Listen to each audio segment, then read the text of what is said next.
So Kelley is an assistant professor in the College of Information Sciences and Technology at Pennsylvania State University.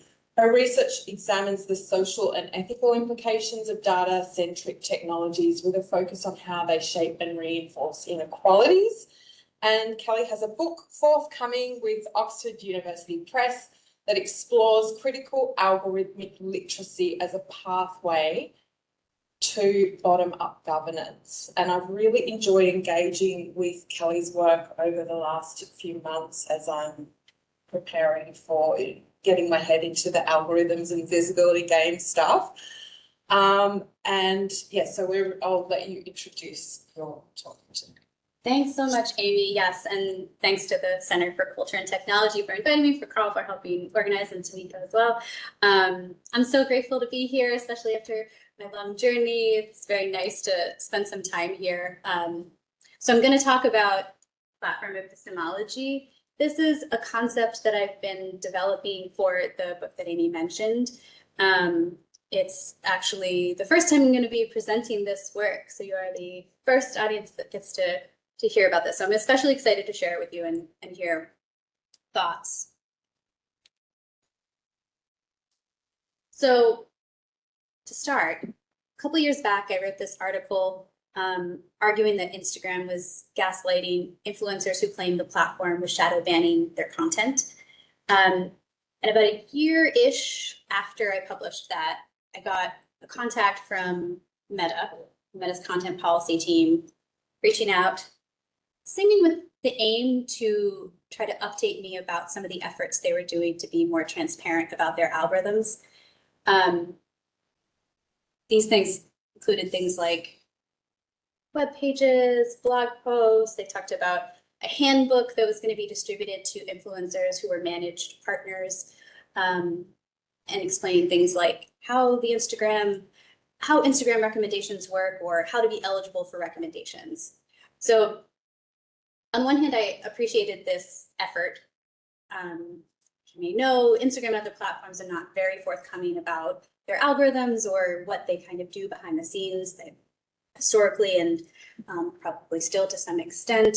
So I appreciated that effort, but my impression was that the representative and their team that I talked to had kind of missed the point, or sort of weren't understanding the situation that I was seeing in the same way. So the Instagram team seemed to assume, like most people do, that knowing follows from seeing. And the problem with this presumption is that it abstracts learning from the social context in which it happens. So focusing on individuals narrowly, and especially their internal processes. And of course, learning is a lot more complex than that. We are not just talking about a passive transfer of information to a mind receptacle. Outside of formal learning, a lot of the learning that we do happens most deeply within participation in communities of practice that carry their own unique repertoires for meaning making.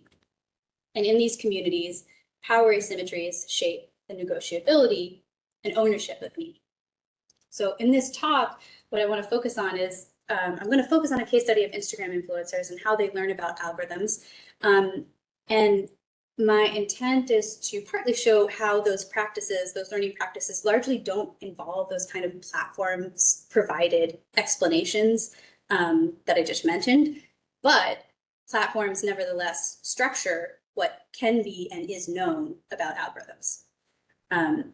So as Mike and Annie and Kate Crawford noted, there's sort of this strong inclination to see truth as emergent from revelations rather than relations. And in this talk, I'm suggesting that relations critically matter in the practices through which people come to know algorithms. And that includes the communities of practice relations, but it also importantly includes the relations between users and platforms.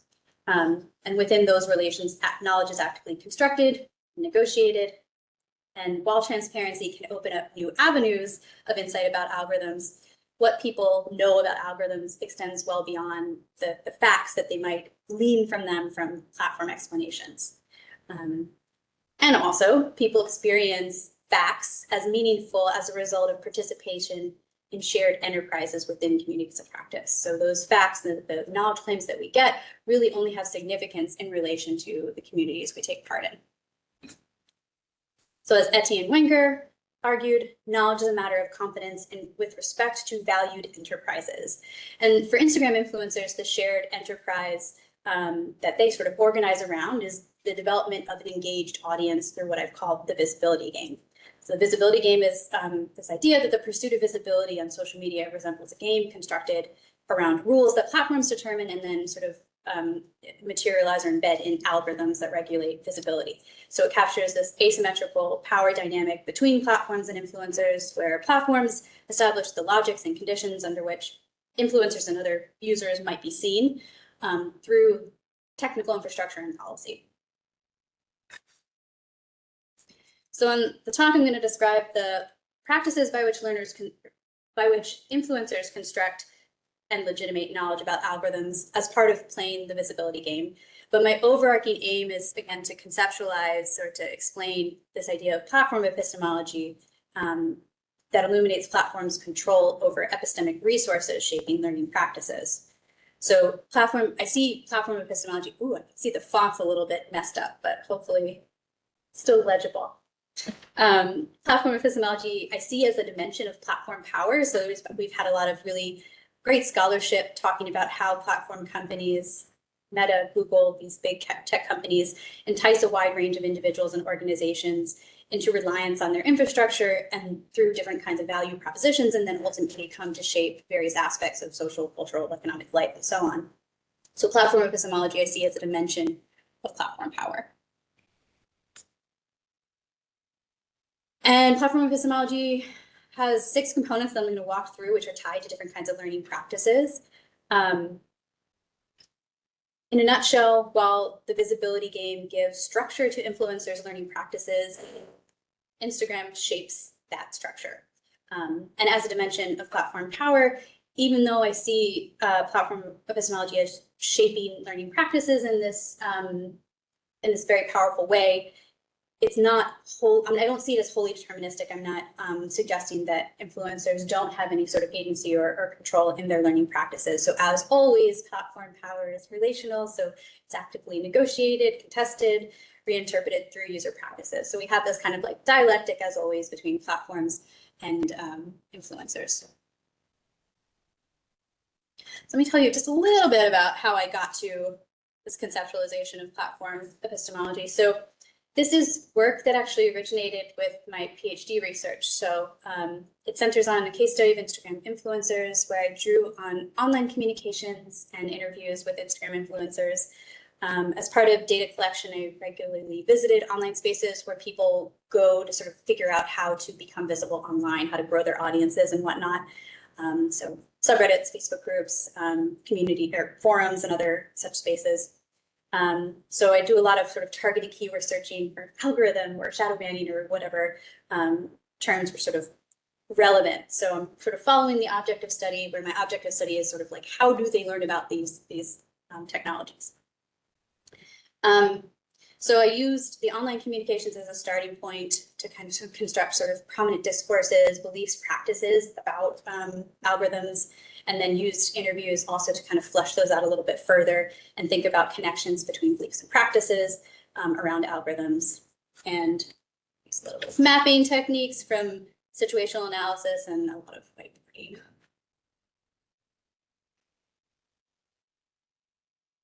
Okay, so there are 4 different kinds of learning practices that I've identified through this work.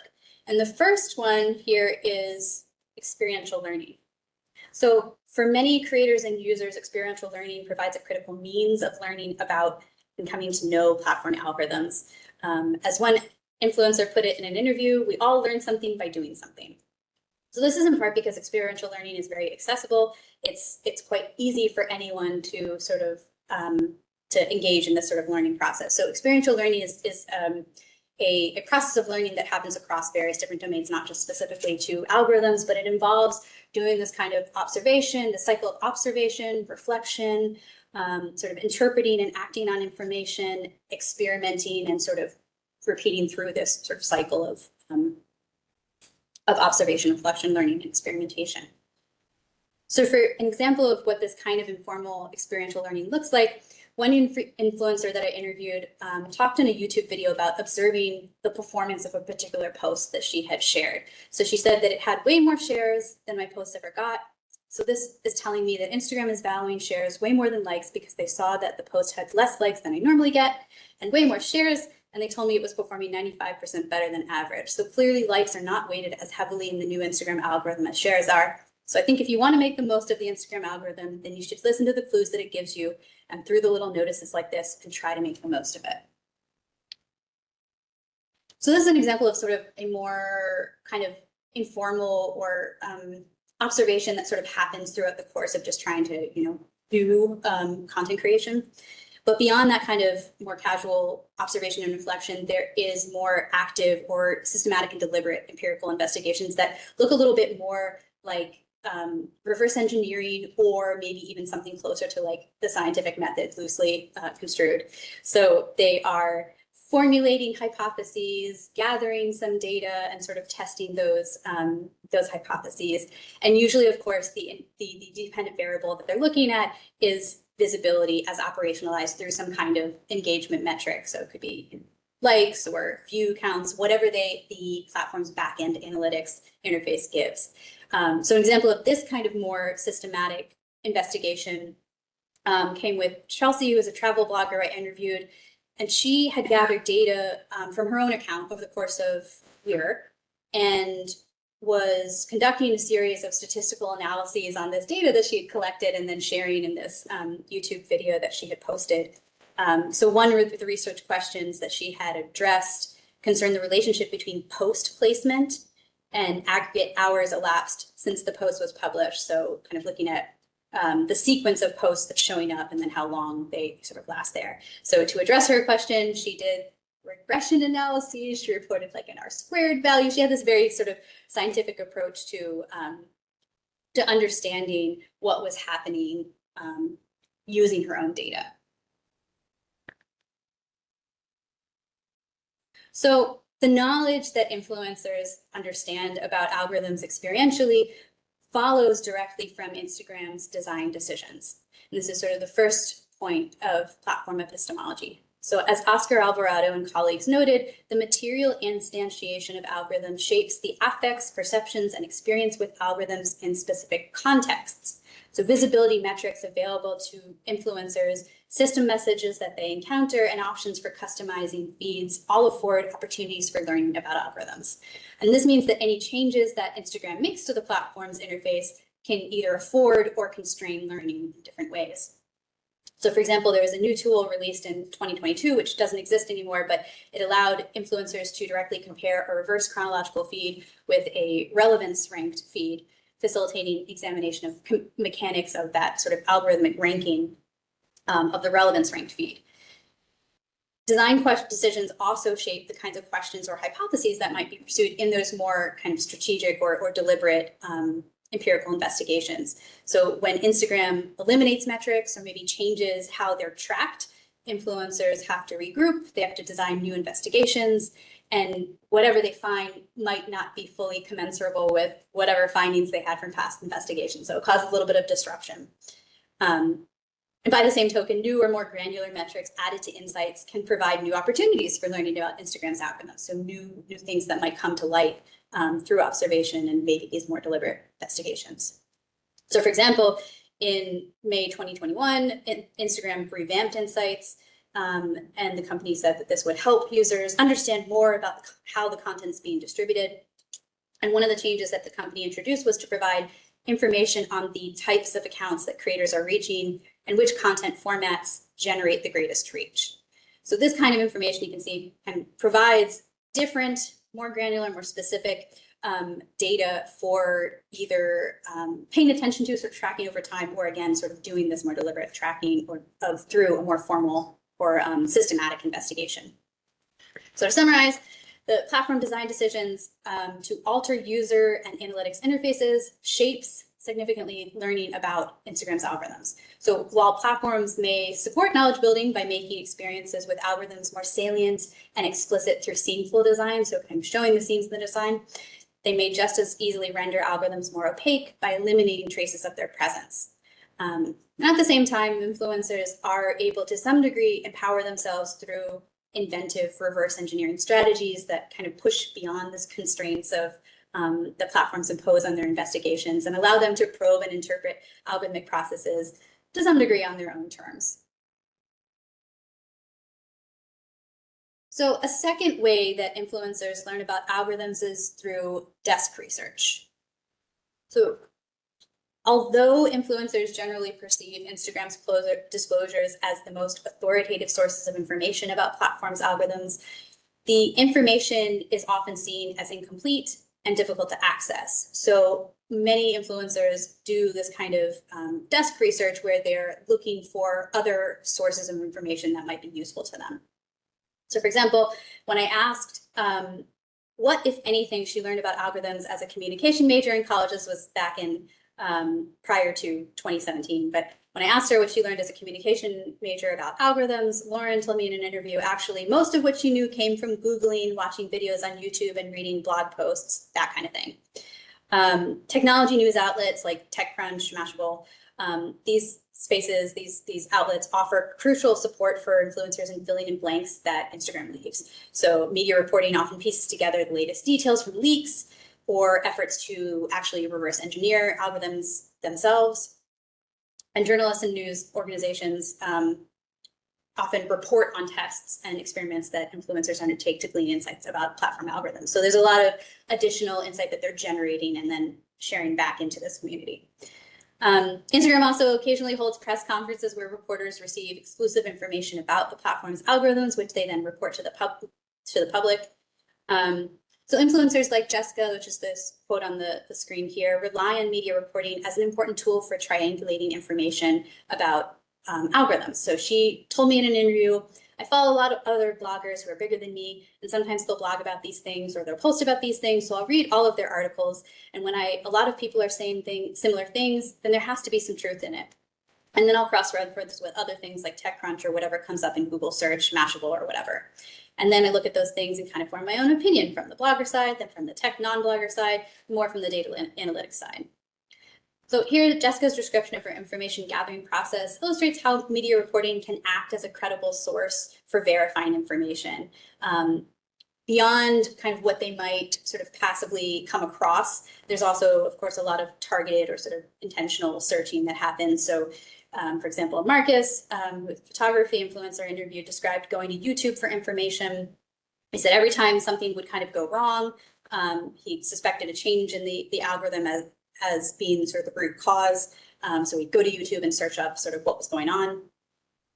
And of course, there's many encounters with information online that's more incidental, where maybe they're seeking information on related topics and just sort of incidentally come across information about the algorithm. And this is actually one way that that Marcus initially first learned about Instagram's algorithms. He said that he was recommended a video on YouTube talking about the algorithm based on another video that he had watched that was about like growing your audience or something to that effect, growing an Instagram account. So the second then sort of dimension of platform epistemology here is that while influencers rely on platforms to seek out and encounter information about Instagram's algorithms, just as people do to find news and other information these days, learning is not solely driven by user intent here, but it's fundamentally shaped by platform design and distribution logics. So to encounter relevant information on about algorithms on platforms, people have to fit the profile of a user who's likely to be interested in that kind of content, the kind of content that's going to discuss algorithms. So exposure to relevant information then depends upon a combination of users' choices, like who they follow, as well as algorithmic inferences. So what the data that platforms are gathering about users and how they make sense of that data, and then sort of use it to recommend content.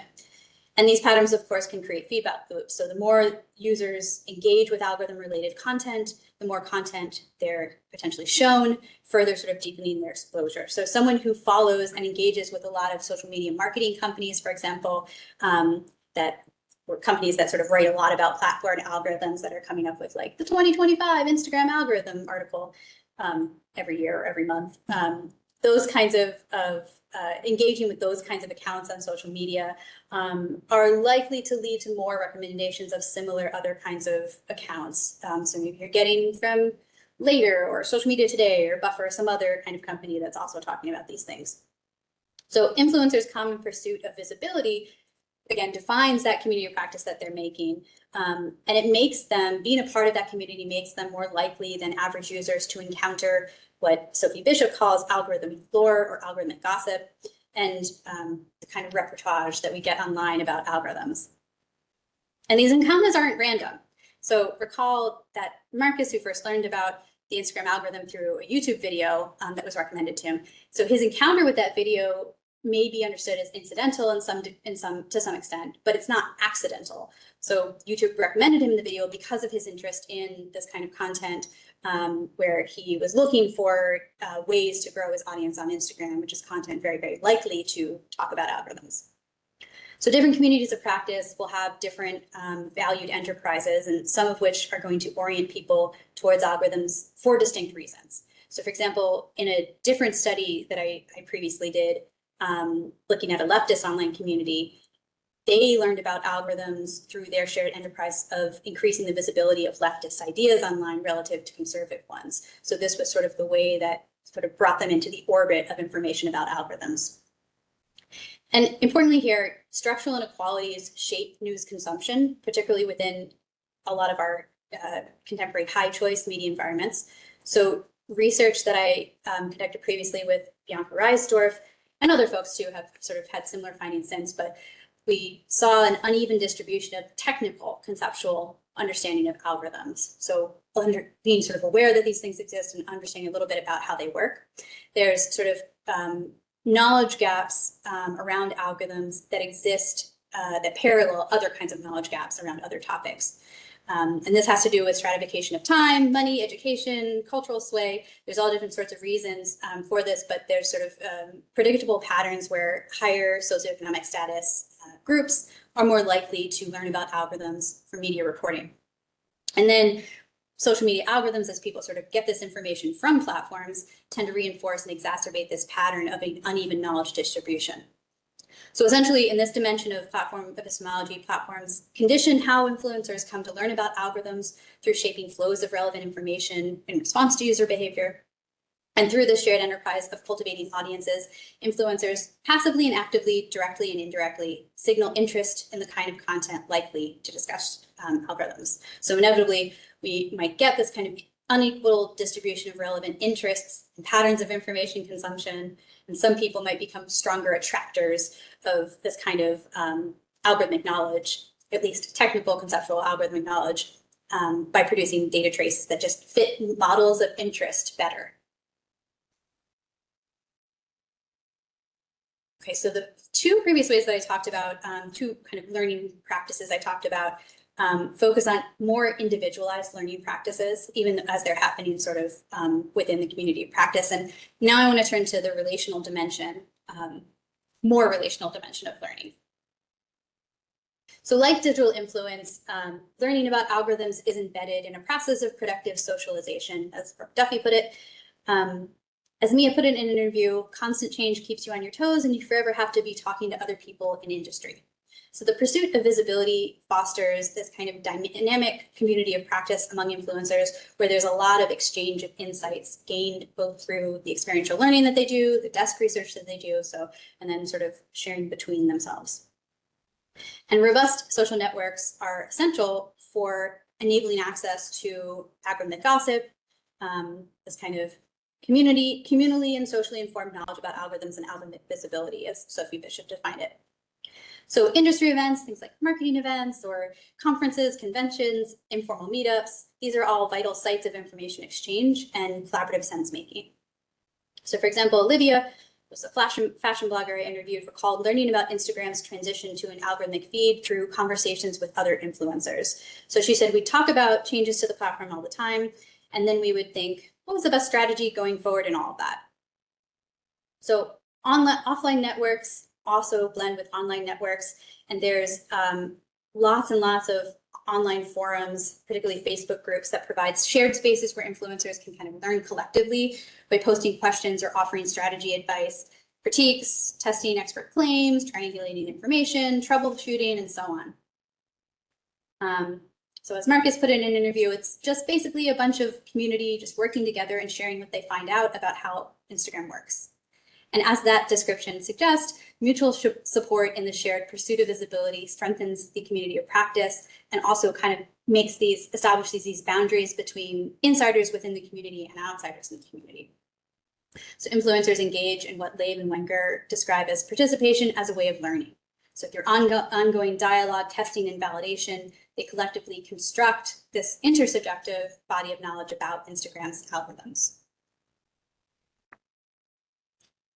Some influencers also benefit from contact with platform representatives who might offer support or sometimes share more specialized information about their algorithms. So Instagram, like other platforms, offer high-profile influencers partners through the company, through a talent partnerships team.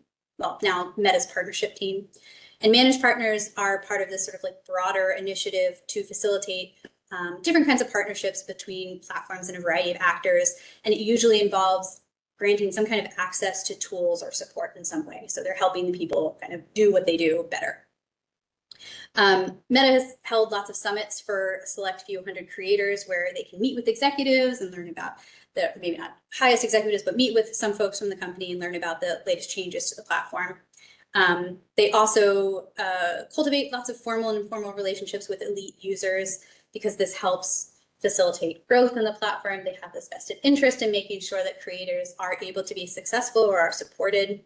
And influencers will, if they become managed partners, this largely depends on performance indicators, so namely visibility metrics. So people who are chosen to become managed partners are usually the people who have sort of the higher following counts, or at least have engagement rates or other metrics that are showing that they're sort of generating interest.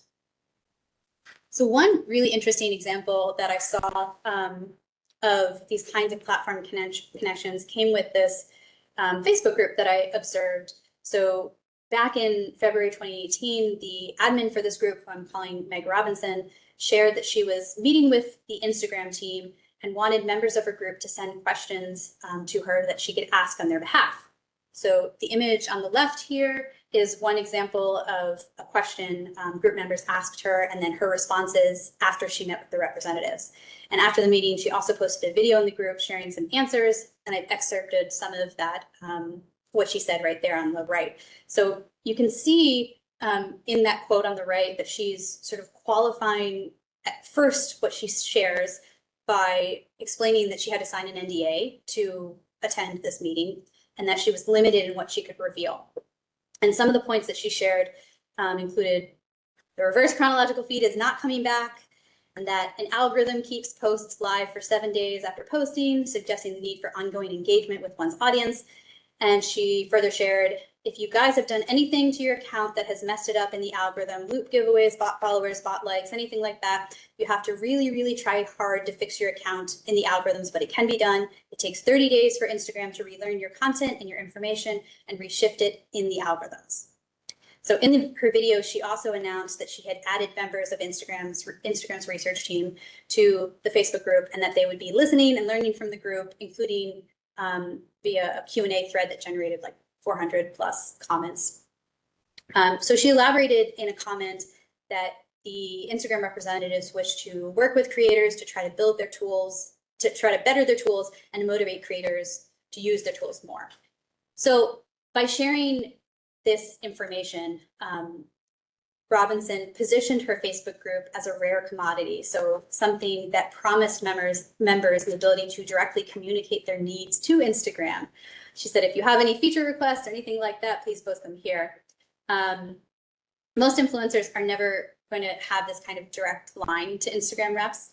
And the information that Robinson gained has value in its own right, but the mere impression of having privileged access to this kind of rarefied information also does. So her reference to the NDA and this quote on the right here along with the kind of strategic withholding of information, probably enhanced her perceived authority as an algorithm expert.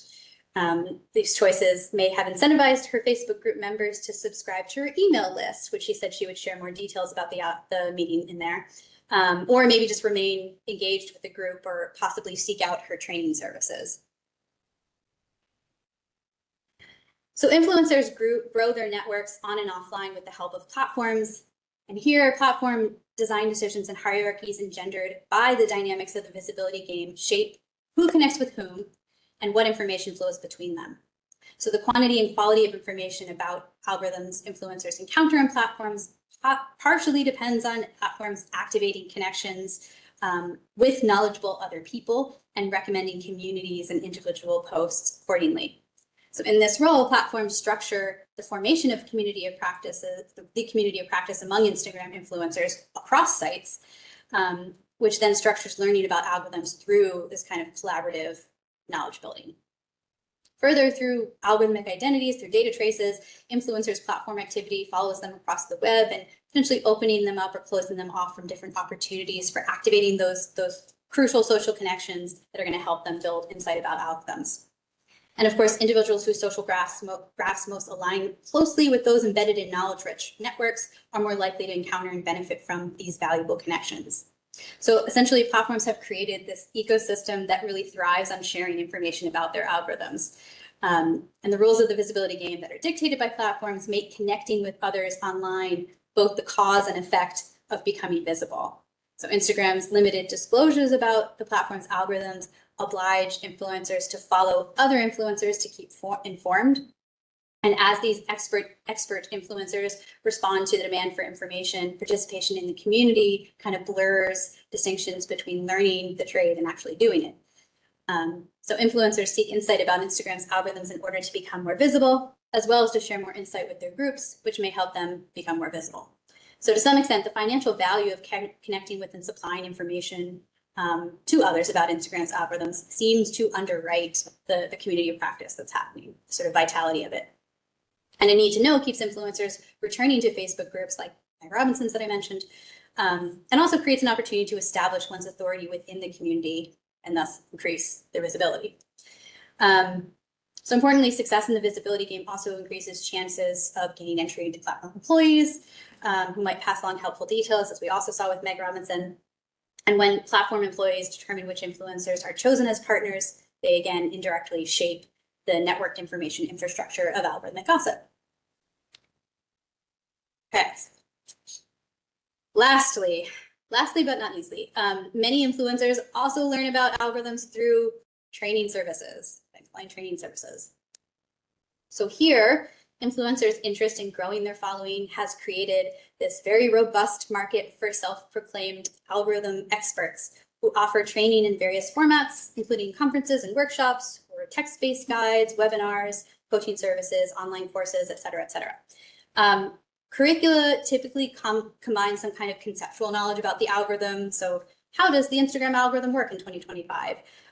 With kind of like know-how or practices. So creating trendy content is an excellent way to get the algorithm on your side. In other words, anytime there's a new algorithm trend, you can assume that Instagram users are consuming it.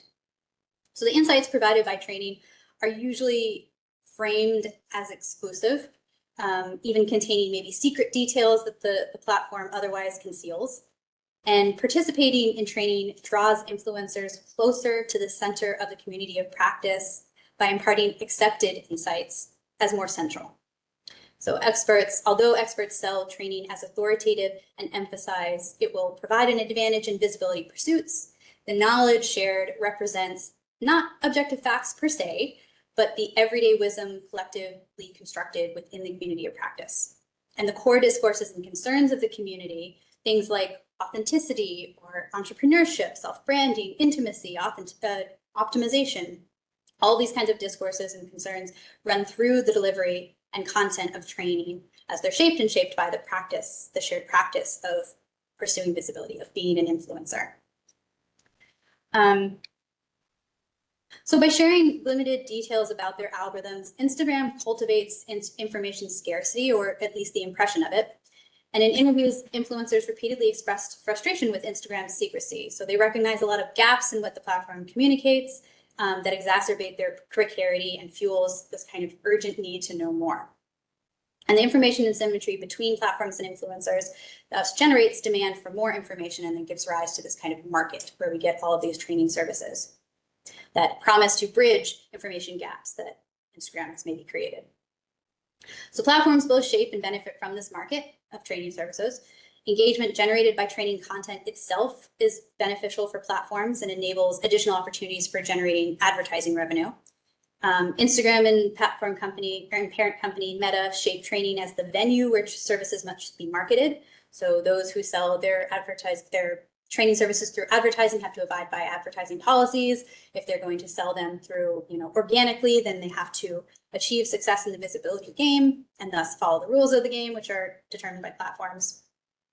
Because many instructors often pair their courses or their services with Facebook groups, Meta also has another unique additional role in mediating the services that are sold. And this actually comes up in interesting ways where there's potential for Facebook to impose constraints on the content and discussions in groups. So actually Meg Robinson, the admin that I talked about a couple slides back, actually at one point I shuttered her group or talked about shuttering her group because she wanted to create an independent forum that she would have more control over and wouldn't have to rely on Facebook and abide by some of the content policies. So offering training services is also very lucrative for influencers who are successful at selling those services.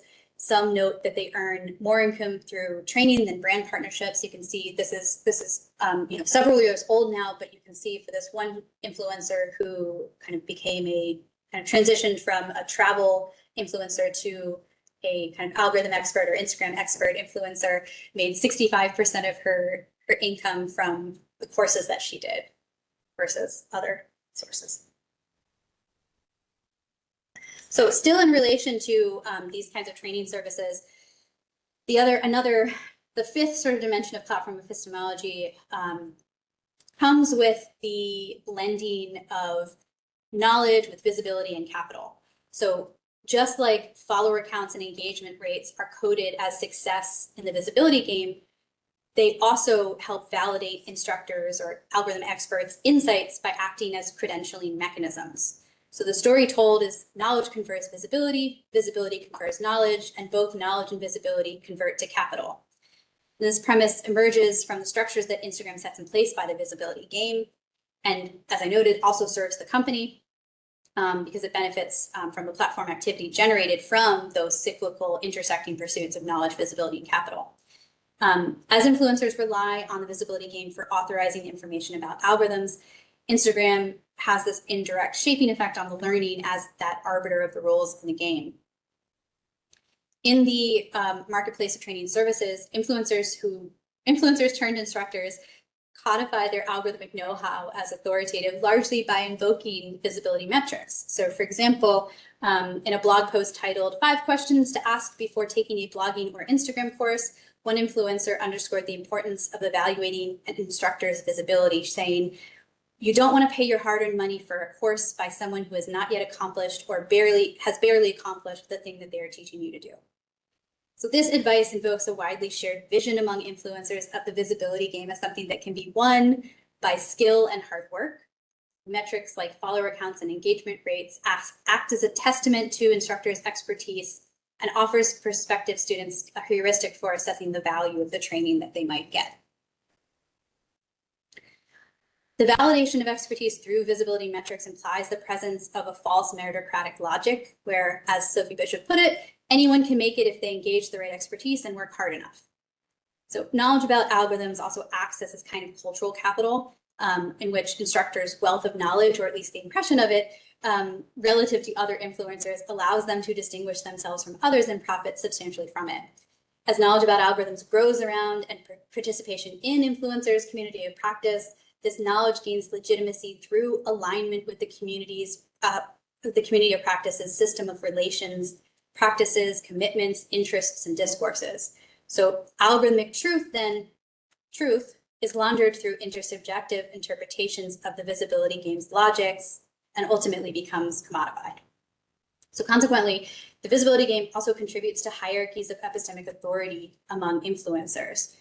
And epistemic authority here is not rooted in the accuracy of their claims on a technical level per se, but the extent to which their knowledge coheres with collectively produced meaning within the community, which is a process that's deeply entangled with identity. So to know like the experts know is to belong to this community of practice, and to belong to this community of practice is to know like the experts know. Importantly, some have more capital in the community's economy of meaning than others, not by the merits of their knowledge per se, just by consequence of underlying systems of power that enable their influence and negotiation of meaning. So some people are just perceived in society as more legitimate knowers than others, and that replicates here. Likewise, the probability of succeeding in the visibility game is much greater for those who begin their career with greater social advantages and resources, those who can successfully embody, as Alice Marwick put it, conventional status hierarchies of luxury, celebrity, and popularity. So those who are credentialed as algorithm experts through success in the visibility game may not necessarily be those with the best or the most knowledge, when knowledge claims conflict, when there's sort of tensions, conflicts between different claims, beliefs held by those who have achieved greater success in the visibility game are likely to win out as the metric for evaluating credibility. And importantly, even when knowledge claims are demonstrably inconsistent with the material limits of Instagram algorithms, if they just seem very wild and sort of out there, they may still retain legitimacy because they have currency and facilitate success in the community of practice, even if they're not fully aligned with what we might otherwise know to be true about algorithms. Okay, last dimension of platform epistemology. So this concerns the consolidation of platforms of epistemic authority. So Instagram not only shapes influencers' cultivation of knowledge about algorithms, it also shapes the legitimation of knowledge through its perceived status as the ultimate epistemic authority on its algorithms. Influencers tend to look to Instagram and Meta to verify details about platform algorithms. So whatever the platform says, in many cases, not all cases, but in many cases, it's sort of accepted as what's true. And influencers, deemed algorithm experts, often present themselves as in possession of exclusive information not easily obtained or publicly shared by Instagram, and then invoke those connections at Meta or Instagram to bolster their credibility. So influencers tend to regard Instagram as if not the principal truth holder, helping to explain why at a high level, influencer-led training services, those kind of courses and guides and all of those things often align with platforms' own narratives. The algorithm experts' advice often mirrors what platforms say. They both emphasize key themes like relationship building, authenticity, creativity, consistency, hard work, and they also share a meritocratic view of platform visibility that ignores lots of well-documented accounts of structural barriers and systemic inequalities in the influencer industry that are perpetuated by platforms. So acknowledging those disparities would contradict the common sense wisdom of the influencer community, wisdom that seems to be underwritten by Instagram and connected to this broader ethos of neoliberalism. So as Taylor Annabelle and Thomas McDonald both independently suggested, influencer-produced training may discipline influencers to think and behave in ways that conform to platforms' economic goals. Influencers may align their training materials with the platform's official advice to keep in Instagram's good graces and to attune themselves to the expectations of organizational intermediaries in media and creative industries like talent agencies and advertisers.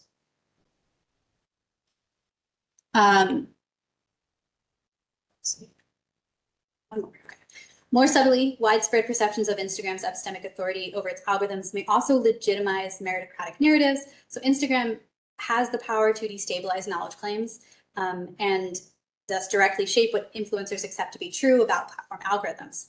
The information asymmetry between Instagram and users, as I previously argued, allows platforms to credibly extend the boundaries of their authority to assert certain facts about their algorithms. So even in the absence of empirical substantiation or any kind of supporting evidence, Instagram statements are treated as definitive. Certainly, Instagram possesses more technical conceptual knowledge about its algorithms than perhaps any other source. Its access to internal systems grants the company a lot of latitude in understanding the sequence of discrete steps that algorithms might execute, or the data inputs that they rely on, or of course the goals that they optimize for, the machine learning techniques, all these kind of very technical details. But when it comes to knowledge of algorithmic outcomes, or how best to work with Instagram's algorithms for visibility, how to evade content moderation systems, maybe how inequities manifest in content distribution, influencers may in fact have relatively greater expertise. Instagram's capacity to generate macro level insights about algorithmic outcomes across user populations stems from its exclusive access to aggregate user data, but the outcomes of algorithms tend to depend on highly contextual data inputs that become visible through located embodied experiences. So even if there's sort of high level trends, that doesn't necessarily mean, of course, they're going to replicate at the individual level. So influencers' observations accrue about algorithmic inputs and outputs by experiential learning on their own account. So they're doing this kind of located embodied experiential learning. And it grants them insight that might escape platforms, that platforms might not be able to see because they're looking at that high level, aggregate level. Also, sharing experiences within the community of practice allows them to triangulate more widely applicable insights. So kind of see where their experiences might align or diverge. So the point is that while influencers may sometimes overgeneralize from their localized experiences, Instagram can be said to do the same thing, claiming definitive knowledge of algorithmic outcomes or visibility strategies. Okay, so to wrap up, let me just conclude off to offer a quick summary and highlight some of the implications here. So I've described elements of platform epistemology, which capture the variety of ways platforms set conditions for developing knowledge about algorithms, as well as the process by which knowledge achieves coherence within influencers' community of practice. The described dynamics of platform epistemology illustrate how legitimate knowledge about algorithms in this context comes not from technical instruction or official platform communications as part of transparency efforts. Rather, influencers construct authoritative knowledge through participation in a system of relations, a shared enterprise, practices, interests, interpretive frameworks. Instagram isn't merely backdrop for the system of relations, but the company actually shapes it and conditions what knowledge emerges and indeed matters. Platform epistemology also underscores the significance of learning about algorithms through everyday experience rather than from sources that we might typically deem authoritative. So maybe from like data scientists or platforms themselves or formal learning settings even.